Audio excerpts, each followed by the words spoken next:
महाकुंभ में स्नान करने पहुंचे बाल संत एक बार फिर हुए वायरल।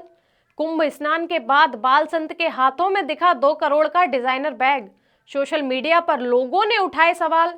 बाल संत के भक्तों और आलोचकों के बीच छिड़ी जंग। सोशल मीडिया पर ट्रोलिंग का शिकार हुए अभिनव अरोरा। देखें पूरी रिपोर्ट। महाकुंभ स्नान के बाद बाल संत अभिनव अरोरा का डियोर बैग के साथ वायरल होना सोशल मीडिया पर चर्चा का विषय बन गया। यह घटना महाकुंभ स्नान के बाद हुई, जहां लाखों श्रद्धालु गंगा नदी में डुबकी लगाने के लिए पहुंचे थे। साधु और संतों का महाकुंभ में एक विशेष स्थान होता है और उनका रूप साधारण और तपस्वी होता है।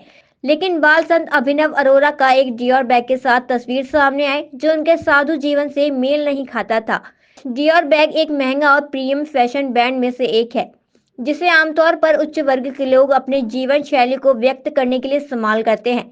इस बैग के साथ बाल संत का फोटो वायरल होने के बाद सोशल मीडिया पर इस पर तीखी प्रतिक्रिया सामने आई। कई लोगों ने सवाल उठाया कि एक साधु के पास इतना महंगा ब्रांडेड बैग कैसे हो सकता है, जबकि उस साधु जीवन में विलासिता से दूर रहने की उम्मीद होती है। कई लोग इसे संतों के जीवन के प्रति आदर्श के खिलाफ मानते हुए आलोचना कर रहे थे। सोशल मीडिया पर यह भी बहस चल रही थी, क्या यह एक प्रकार का पाखंड है या फिर उसके लिए व्यक्तिगत चुनाव का हिस्सा था। कुछ लोगों ने इसे एक प्रकार के प्रचार के रूप में देखा, जबकि कुछ लोगों ने इसे महाकुंभ जैसे धार्मिक अवसर पर अनुशासन और संतों के जीवन के प्रति महाकुंभ की कमी माना। हालांकि बाल संत अभिनव अरोरा ने इस पर कोई स्पष्ट बयान नहीं दिया और उन्होंने अपनी छवि के बारे में किसी प्रकार की प्रतिक्रिया भी नहीं दी।